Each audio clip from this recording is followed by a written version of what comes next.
Video 2 of the series, probably the popular part, but I wanted to talk about the engine.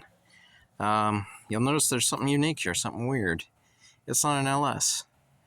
So, back when I had the original L98 in this, and people still don't believe me, but I threw on a set of Junkyard Vortec heads. I got them $75 on eBay. Did the Beehive spring set from Comp Cams and retainers. Did a XFI 280 cam, and then upgraded from the TPI to the Stealth Ram, and she ran pretty good. So good that I decided against when I redid the motor to do an LS swap. She was running 850s in the 8th mile at 86 miles an hour, so horrible 60 foot. It's got a 6-speed, so I'm still battling 60 foot times, but that was pretty impressive for under $1,000 worth of bolt-ons. And I ran that stock L98 bottom end. Got a little neglectful with it on the power tour, didn't check the oil. It sprung a leak from the distributor on the back. Was leaking out the whole time and I didn't realize it. And by the time we got on the way home from the power tour, blew that original L98 short block. That thing probably would have gone, it had over 200,000 miles on it when it finally threw a rod bearing. So what I did instead, I eventually wanted to move to this guy. This is the eventual build. I've got all kinds of parts for this. So once I get money together, this is a Gen 6 big block. So that's the long-term goal here. But decided to go ahead and rebuild this thing because small block stuff is so cheap. CNC Motorsports has a 383 stroker kit. At the time, for under $1,000, it was like $8.99. Came with forged Wiseco pistons, scat crank, scat rods. It's not a forged rod, but it's their 8000 series. Fortunate thing, I was planning on boost, so at the time I was looking at turbos, so I went with the dished pistons, which brings a compression ratio to 9.3, so I'm actually lower compression ratio than I was with the original L98. But and then I ended up finding these guys. So this is the AFR 190 Vortec heads. I found these on eBay for I think I got them for $1,000. The guy ran them for a little bit. He had an intake manifold leak and took them off and then went LS swap. So picked those up cheap, and they're basically brand new. Same XFI 280 cam. Got into powder coating. So this is actually all powder coated by me. Here's my oven I powder coat in. So did the intake manifold, the valve covers, the fuel rails. Quite a bit of time in that. Unfortunately, the cool part you can't really see. That's a lot of time in there. This casting came with a really cool stuffed bomber, and it says Stealth Ram. Very cool. Other than that, I got the LS alternator. Great upgrade. Gain about a voltage and charging amps. Original shock towers, original booster, original style master cylinder. Upgraded the radiator. It's a cheap Champion radiator, 3-core. Would not recommend. Spend the money on a good radiator. That was one place where I should have spent some more money. Original air snorkel that I repainted. This is actually running a 411 swap. And what that means is I installed a crank trigger on here. This is the EFI Connections crank trigger, or reluctor wheel. Gives a 24x signal, so you can actually run an LS computer. What that does, it gets rid of the distributor. So I've got no spark plug wires, anything, well, at least from the distributor.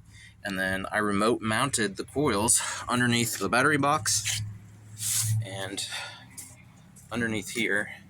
Kind of try to hide them as much as I can. I'm going to figure out something a little better, but my spark plug wires are actually in here. Coils are mounted down here. And so you don't have a whole lot of wires and stuff. Not a lot of performance gain for that, but I did pick up a couple miles a gallon. Best I've ever done in this car is 28.3. Nobody believes me, but it's true. I average about 24 city and highway. That was on the Power Tour, light tuning. So, needless to say, I kind of have my cake and eat it too. Everybody says you have to go LS to get fuel mileage, but that's not really true. Actually, the factory mile per gallon rating for a TPI was, I believe, 19 city, 26 highway. By the time you swap a 6-speed overdrive, which is what I got in here, and update the electronics, I don't see why people don't believe you can get 28.3 in these, but it's silly. I can actually get better. I think it would get better with the tuning in here now that I did a little tuning on the highway mode, but all the tuning's done by me. I've been tuning these cars since the 90s. Tuner Pro RT, did the TPI stuff, and then now gotten into the more modern stuff. Eventually going to do a Holley on here. Holley Terminators, once it's in the budget. I have run nitrous for many years. I've done 175 shot in here, and I actually ran the same speed that I did with 125 shot. Best time I ever had was a 720 at 98 miles an hour. In the 8th, again, terrible 60 foot. I think it was a 1.78, almost a 1.8. This motor runs 790s at 88 miles an hour, just on motor. Again, terrible 60 foot, so it's killing me. Mile per hour tells horsepower, and it's roughly 420 horsepower, maybe a little more. So yeah, that's the engine. Real happy with it. Did a aftermarket sanding compressor, so that's the retrofit. You're still using the original TPI accessories, but that and the LS alternator.